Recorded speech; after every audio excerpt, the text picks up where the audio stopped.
शहर के सबसे व्यस्त चौराहे पर एक बूढ़ा सा फकीर बैठा करता था।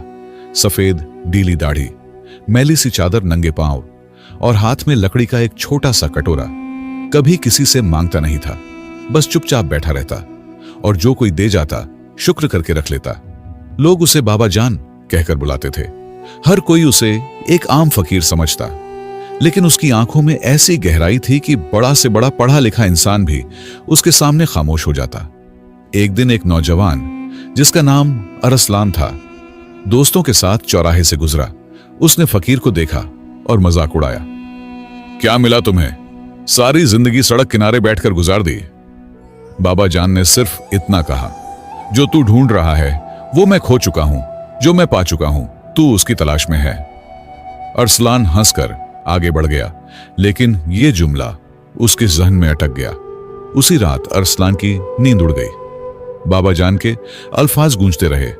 अगले दिन वो अकेला बाबा जान के पास आया और पूछा, बाबा मुझे वो बात समझाओ जो आपने कल कही थी। बाबा ने कटोरा जमीन पर रखा, आसमान की तरफ देखा और कहा, तू सब कुछ रखकर आया है, मैं सब कुछ छोड़कर बैठा हूं। फिर बाबा खामोश हो गया और अरसलान से कहा, अगर सच जानना है तो कल सूरज निकलने से पहले आ जाना अकेले। अगले दिन फज्र से पहले अरसलान हाजिर हुआ। बाबा ने चुपचाप उसे साथ लिया और शहर से बाहर एक सुनसान कब्रिस्तान ले गया। वहां एक पुरानी टूटी मस्जिद के पास बैठकर कहा, यह वो जगह है जहां मैंने दुनिया को दफन कर दिया था। अरसलान हैरानी से बोला, क्या मतलब?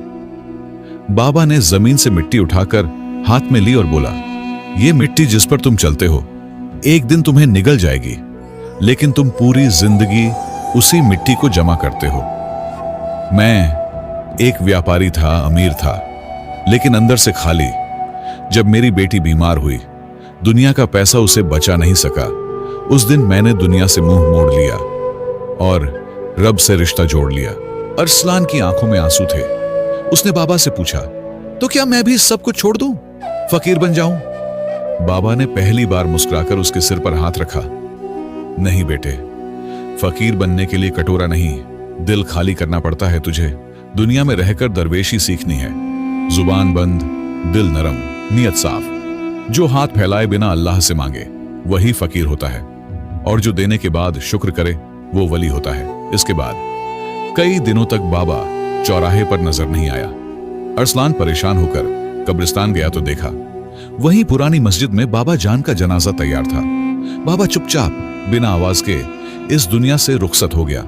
मौलवी ने कहा, बाबा ने कल रात कहा था जनाजा वही पढ़ाए जो कभी किसी से नफरत ना रखता हो। अरसलान ने नजरें झुका ली और आहिस्ता से कहा, मुझे आज फकीर समझ आया, वो जो बिना मांगे सब कुछ दे जाए। बाबा जान जैसे लोग न किताबों में मिलते हैं न उपदेशों में। वो जिंदा होते हैं लेकिन दुनिया उन्हें नहीं पहचानती, क्योंकि वो शोर नहीं करते, खामोशी से दिल जीत लेते हैं। अगर तुम भी जिंदगी से उलझे हुए हो तो किसी फकीर की आंखों में झांक कर देखो, शायद रब तुम्हें वहां से आवाज दे रहा हो।